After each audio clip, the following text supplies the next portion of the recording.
Today's sermon is entitled Inhumanism of the Seventh Principle, to be delivered by Randy Schwalbe. Because Randy is the chair of the worship committee, this is an excellent opportunity to sing its praises. If you've ever stopped to wonder how 52 speakers grace our pulpit each week, each year, it is through the dedicated and spirited work of this committee, who not only creates and maintains the decorum of the UUCC services each Sunday, but also evaluates and recommends services in the future. These services are not arranged by some outside agency or delivered to us from the First Church of Christian Science in Boston. The UUC service is a cherished gift produced by our worship committee and our music director to help further each of us in our own spiritual journey and to be enjoyed by our church community, family, and friends. Oh, and Randy is really enjoying his retirement now that he's serving as the resident conductor of the Atascadero Concert Band, writing and directing the Pine Dorado Follies, which we're sorry, or the next show will be in 2022. And he is an apprentice carpenter building a greenhouse for his sweet beloved. Ladies and gentlemen, it's my pleasure to bring you Randy Schwalbe.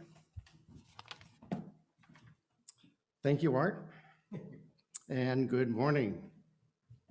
Last Sunday morning, when the worship associate, Andy Fagan, announced next week's sermon, he made a somewhat indiscernible remark, something caused by a sudden bout with cognitive dissonance. In other words, the title he recited out loud made no sense. After all, the seventh principle is wondrous and joyous in its intent, while a term like inhumanism comes across as dark, negative, and frankly, anti-UU. How can this be? Well, Andy answered that by saying, I guess we'll have to wait until next week to find out. Andy, thank you for a terrific and albeit impromptu lead-in. And with that, I'm finished. Go in peace. Oh, okay. Just kidding. First, I want to mention the title of my talk is a bit misleading.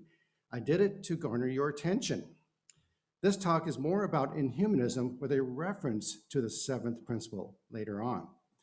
And a shocker alert, I do not have slides to share. So if you wish, you can minimize this slide by clicking on the slide bar between the slide image and me.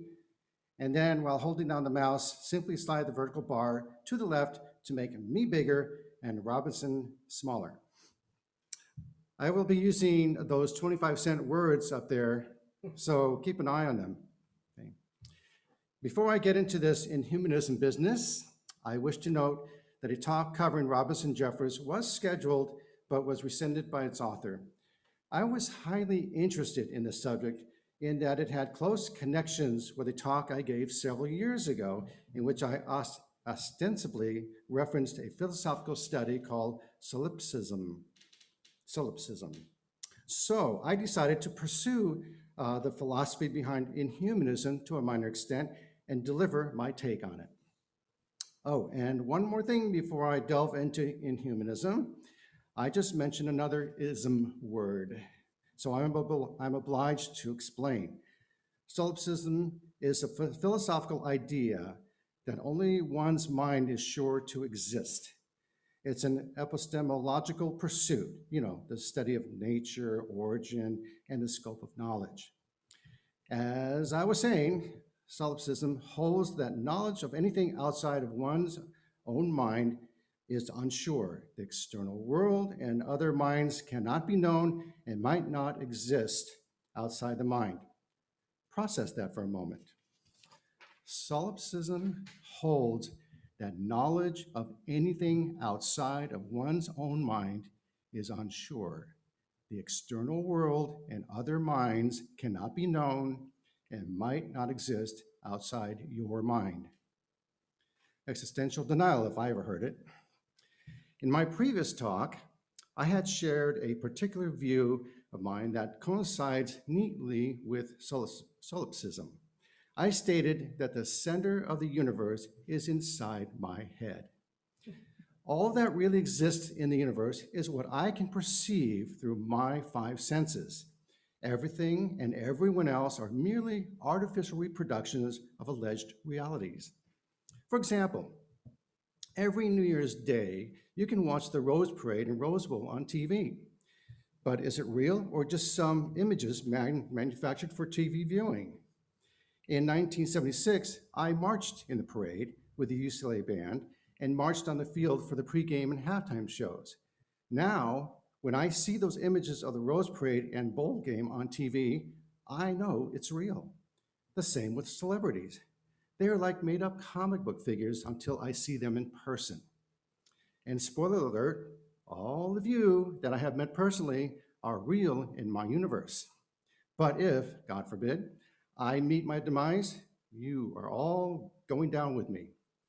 There will be no more universe. The entire universe gone. Poof. Just like that.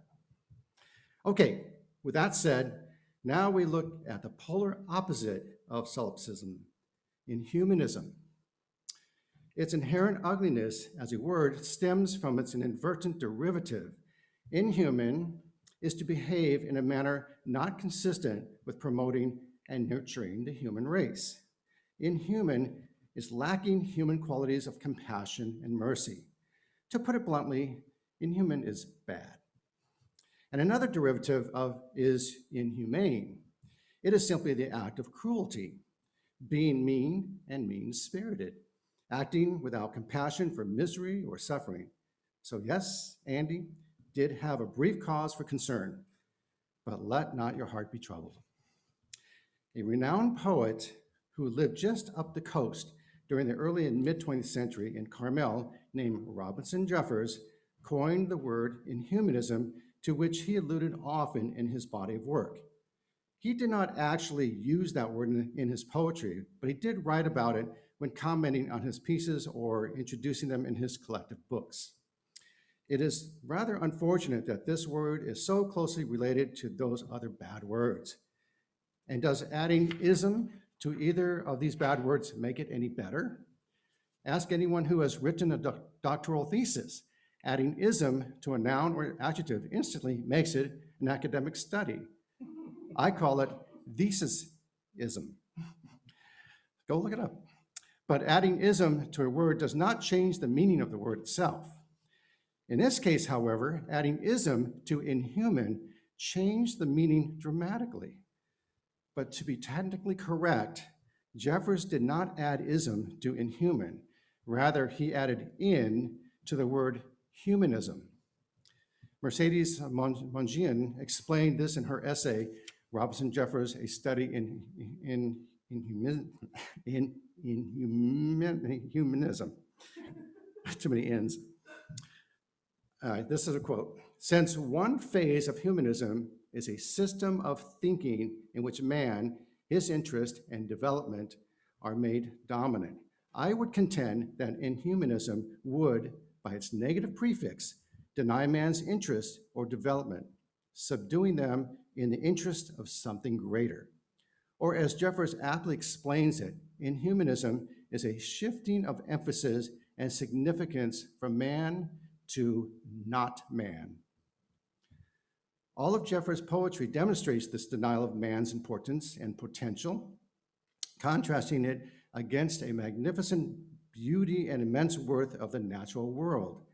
The poet's lavish regard for nature and his undercutting of man together work to produce the basic principles on which his philosophy is founded.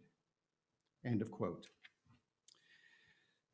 A professor of philosophy could spend a better part of a semester unpacking this statement in a lecture hall, but I am not a philosopher and I only have about 15 minutes left. So right away, you could surmise that Jeffers' view of humanity flies in the face of most Christian Judeo religions, rendering him as not a universally beloved poet of the ages. This, along with some of his political leanings, such as opposing the US involvement in what became World War II, or offering public criticism of President Franklin Roosevelt created a highly polarized fan base made up of ardent supporters and detractors alike. So let's ponder this for a moment. What is the notion of inhumanism as not man? Well, let me put it in a perspective I derived in terms of today's global dialogue.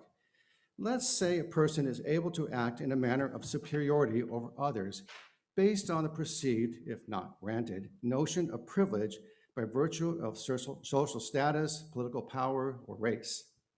And let's say this privilege is not earned, just assumed. By merely observing the acts of superiority displayed by this person, one can conclude that these acts are characterized by a lack of empathy and compassion. Why should I bother putting myself in your shoes? I like where I am. Or, why should I care about your plight? I got it good, and too bad you don't. In Jeffers' arena, this translates directly to man's dialogue with nature. Sure, we have a delightful relationship with nature. She provides us with terrific travel destinations, ample food and drink, supplies, and energy. But Jeffers' gripe was not about our disrespect towards nature or the ingratitude we often display by being wasteful or abusive to the environment. No, his position, quite bluntly, is to regard nature as the main attraction, the headliner, the grand poobah of this planet, not humans. And for billions of years before humans arrived, everything was just perfect until some meteor slipped past Jupiter's vanguard and smacked Mother Earth right in the kisser, taking out thousands of species forever, including our beloved dinosaurs. But the Earth kept on spinning and revolving while nature was busy healing and reinventing herself. Somehow, during the evolutionary process, the bouncer at the door missed Homo sapiens sneaking into nature's nightclub. Then these humans colonized as though they just came in from a distant hostile planet with a mission to take over this planet. And essentially, that's precisely what we humans have done. Again, Jeffers' philosophy is not focusing on climate change and the like. His poetry reflected and celebrated the eco-mystical nature of nature itself. Man is merely an intruder. Man is not one of the pieces of nature's jigsaw puzzle. And so, going back to the antithesis of humanism, man's importance and potential gets a big no thank you in Jeffers' world. Now that Jeffers has opened this philosophical door for us to ponder, is he right? Are his claims valid? Well, it all boils down to perspective. And there are infinite perspectives. Since I mentioned eco-mystical, we'll start with the mystical or mysticism. Through mysticism, humans are connected to God and this place called inner space. With this being the core of Christian Judeo religions, we find a remarkable void of all that is ecological in this definition. In other words, that feeling of mysticism comes from beyond, from somewhere outside the sphere of reality. Curiously, humans try desperately to define, structure, account for, and codify this feeling in terms of what is real. For example, one of the means to comprehend this mysticism is making the claim that we are created in God's image, thereby assigning a physical form of which is very familiar to some entity, God, that is not in the sphere of reality. And humans have given this God person authority to make laws that come from beyond.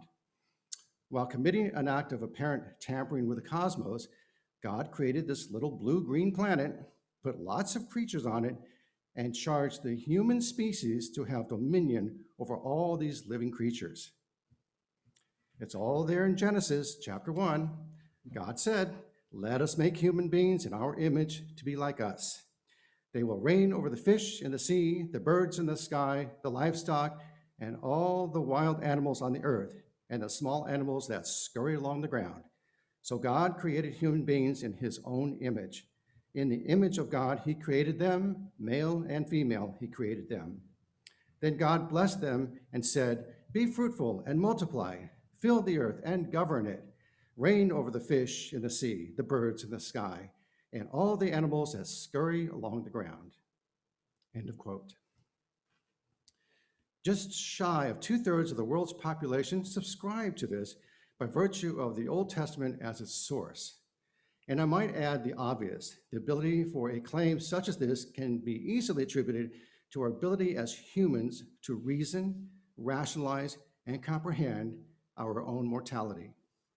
Just to be fair, with regards to natural and instinctive abilities, we rank far lower than most species. We can't fly, our hearing and sense of smell are so-so, we are not able to crawl on walls and ceilings, and we are defenseless for the first 4 or 5 years of our lives, and the list goes on. So yes, our specialty is the ability to reason and communicate at levels far beyond other species. After all, what species out there is producing nature shows about humans? An interesting side note here: as a youngster, I learned that every species has a natural predator except possibly the lion, hence dubbed the king of the jungle. I later learned that the real king of the animal jungle is the porcupine. While its quills are not toxic, if not removed, the victim will become infected and die. Then I learned that every species has one common predator: the human.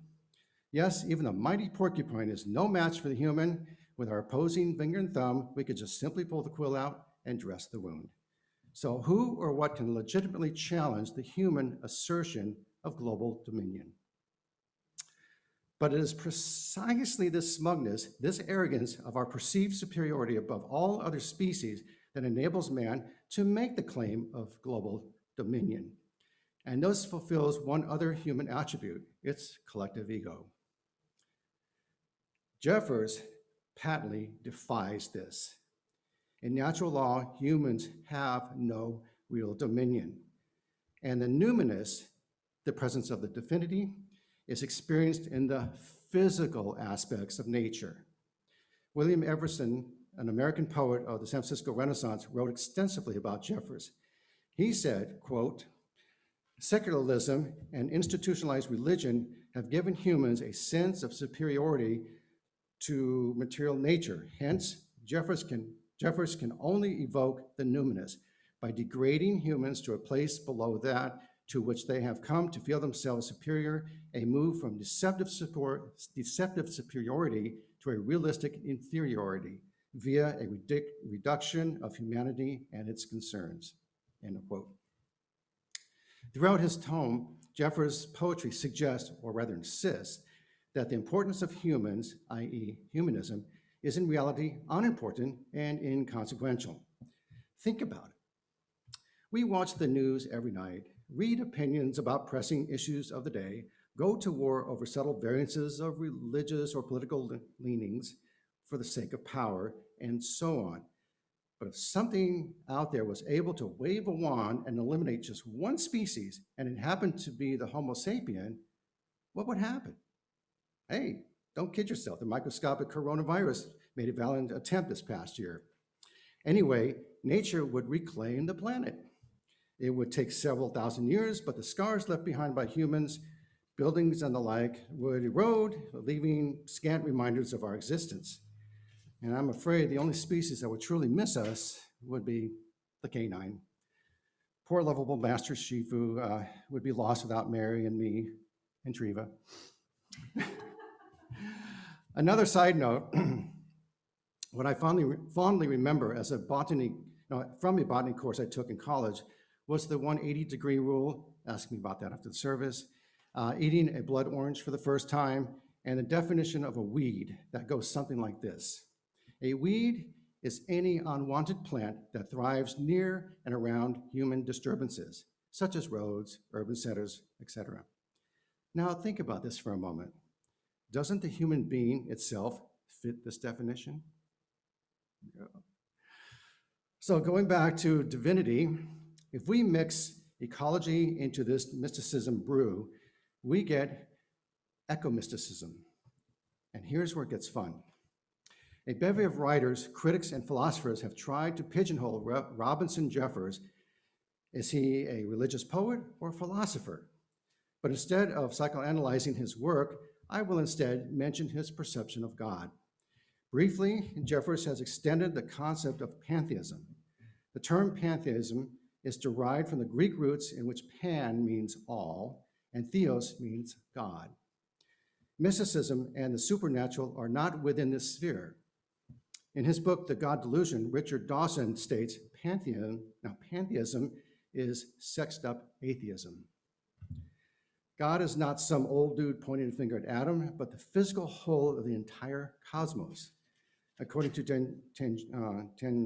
Tagnani in his thesis, the subtle adjustment Jeffers makes within his Inhumanism philosophy is that God is not some force that controls everything or is within everything, but is everything. If you wore a t-shirt that says, "I am God," you would be correct. Placing a play card in front of a rock at a gem show with the word God on it is also correct. Borrowing from the Navajo Nation is the concept that each individual does not contain a finite set of knowledge and awareness in one's head, but instead, a universal awareness is passed on and shared by all living creatures, transmitted by the wind itself. Again, metaphysical divinity, not mystical divinity. Jeffers goes further, indicating all living and non-living things share a consciousness. The soul is more in tune with the material world rather than something deep inside oneself that moves on after the physical expires. I contend, yes, me personally, I claim that Inhumanism means that when a person dies, there is no shift in the amount of consciousness in the cosmos. Remember earlier how I threatened your very existence if I were to perish? Well, there you have a stunning example of how solipsism and Inhumanism are polar opposites.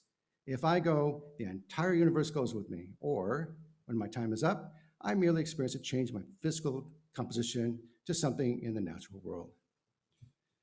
Jeffers put the thought of the afterlife so eloquently when encountering a vulture in flight while he himself was still being alive.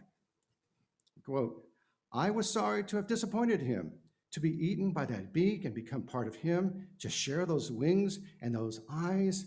What a sublime end to one's body. What an escapement. What a life after death." In other words, our afterlife is akin to a leaf falling off a tree. We just simply compost our way back into nature. But don't get me wrong, Jeffers did not have an issue with humans per se, just with the human attitude of superiority and indifference to the rest of nature. Instead of being buried in an elaborate coffin protecting the corpse from the elements, or cremation that causes pollution, the latest trend fits the Inhumanism ideal. Simply bury the unadorned body in a hole in the ground and let nature do the rest. And around the time Jeffers was finishing college and marrying his wife, Edgar Rice Burroughs released a fictional iconic hero, Tarzan, in 1912. I did not find any connection between Tarzan and Jeffers, other than Tarzan was born a year after Jeffers. But unlike Jeffers, Tarzan has never met his demise. I bring to light this Tarzan because he represents the closest human manifestation of Inhumanism, something Burroughs understood and promoted as a fundamental character profile of this iconic folk hero, but was unaware of Jeffers' philosophical study. And we all know who this Tarzan is. Raised as a feral child in a family of great apes, and he had exceptional powers that made him a human embodiment of the natural jungle world. I'm going to take a leap and suggest that if Jeffers wrote a poem about the demise of Tarzan, he would illustrate a scene in which all of his animal buddies would be consuming his lifeless body as a sign of deep respect. But you must get past that feeling of indignation and to truly grasp the elegant beauty of this gesture. And one final note about Jeffers' philosophy. Have you noticed how we humans are constantly assigning or subscribing meaning to everything? The meaning of this and the meaning of that, ultimately leading to what is the meaning of life. So I will use one of Jeffers' poems to delve into what meaning really means. This is a divinely Superfluous Beauty by Robinson Jeffers. The storm dances of gulls, the barking game of seals, over and under the ocean, divinely superfluous beauty. Rules the games, presides over destinies, makes trees grow and hills tower, waves fall. The incredible beauty of joy, stars with a fire, the joining of lips. Oh, let our loves too be joined. There is not a maiden burn and thirst for love more than my blood for you.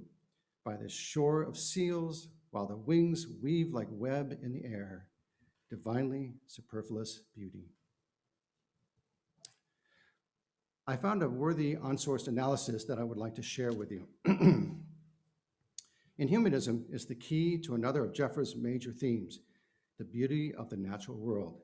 The poet is in awe of what he calls, in the title of another poem, divinely superfluous beauty. This is beauty that exists for its own sake, usually unseen by humans, from the starry wheels of the galaxies to the phosphorescent glow of the fish in the sea. Jeffers even finds beauty in the violence and apparent cruelty of nature. In other poems, he praises the violence of weather and the sea and the ferocity of hawks. He praises the seemingly cruel work of catching fish.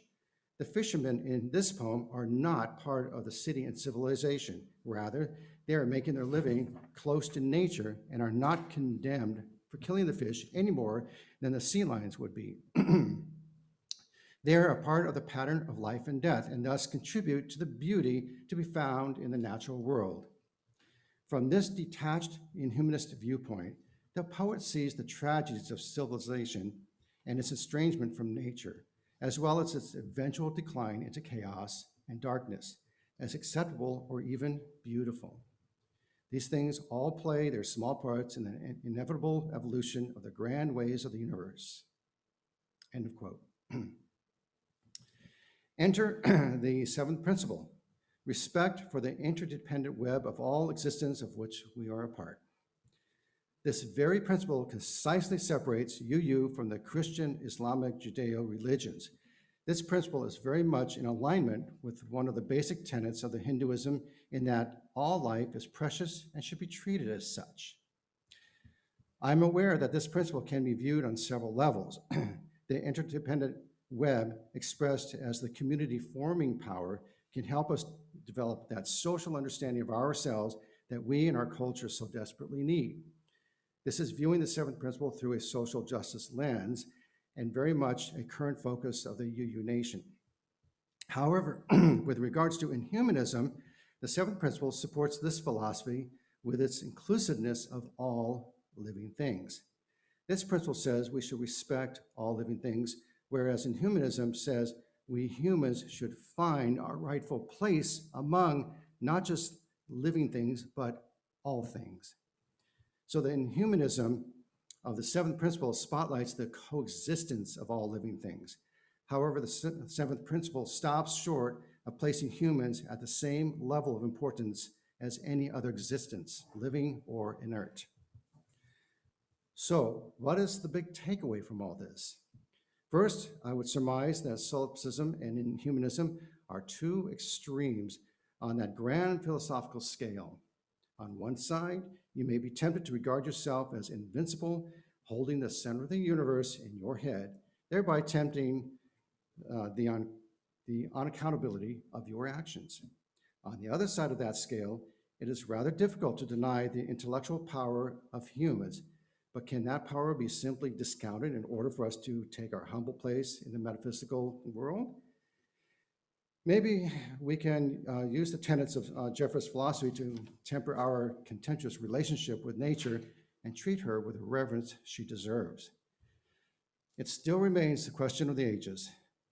Does Jeffers offer a legitimate view of life, universe, and everything that our collective ego shields us from accepting, or does the superiority of the human race hold sway, relegating Inhumanism into the academic dustbin of the quirky philosophies? You decide. Next time you veer off the trail and inadvertently step on some lovely flower, can you hear them cry, Ouch.